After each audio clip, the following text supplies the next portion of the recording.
आंखों की 2 बूंदों से 7 सागर हारे हैं, जब मेहंदी वाले हाथों ने मंगलसूत्र उतारे हैं। जी हाँ, कुछ ऐसा ही मंजर था 14 फरवरी 2019 को, जब सीआरपीएफ के 45 जवानों ने अपने प्राणों की आहुति दे दी थी। उस दिन तिरंगा पहनाने से ज़्यादा कफन के लिए इस्तेमाल हो रहा था।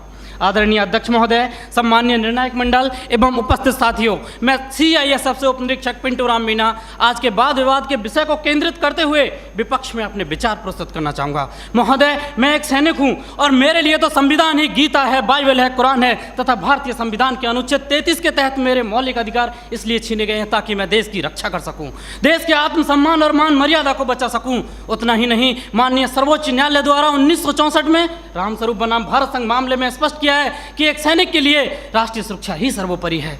जबकि महोदय, आज हमारे देश में खौफनाक मंजर को देखकर यहाँ की जनमानस मौत से मोहब्बत और जिंदगी से नफरत करने लगी है, क्योंकि अपराध के मुकाबले कानून बौना नजर आने लगा है। और ये मानव अधिकार तो अपराधियों के हित में तन जाते हैं, इसीलिए तो रोज भेड़िए साक्षात छाती पर चढ़ जाते हैं।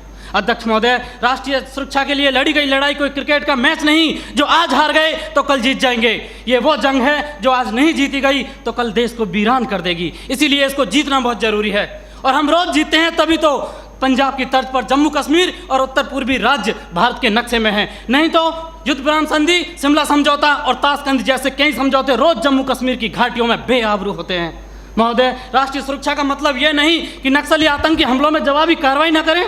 राष्ट्रीय सुरक्षा का मतलब आतंकवाद, नक्सलवाद, उग्रवाद को खत्म कर देश के कोने कोने में शांति स्थापित करना है। और अगर शांति स्थापित करना है तो आतंकवाद और नक्सलवाद को पोषित करने वाले तथा उन्हें हथियार मुहैया कराने वाले राष्ट्रों पर प्रतिबंध लगाने की जरूरत है। जरूरत है न्यायिक प्रक्रिया को सुधारने की, टेरर फंडिंग और साइबर क्राइम को रोकने की। आज जरूरत है राजनीतिक इच्छा शक्ति की।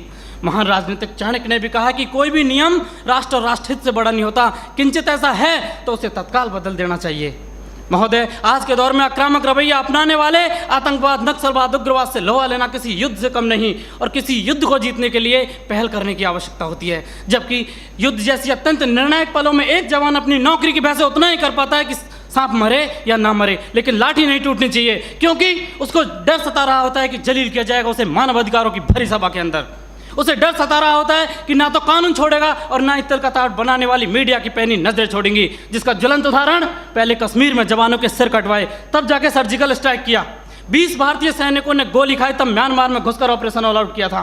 45 जवानों ने शहादत दी, तब बालाकोट एयर स्ट्राइक की। काश ये एयर स्ट्राइक, सर्जिकल स्ट्राइक और ऑपरेशन ऑल आउट पहले ही हो गए होते तो एक पत्नी का सुहाग, एक बुढ़े माँ बाप की बुढ़ापे की लाठी, एक बहन की राखी और एक बच्चे का भविष्य अंधकार में नहीं होता।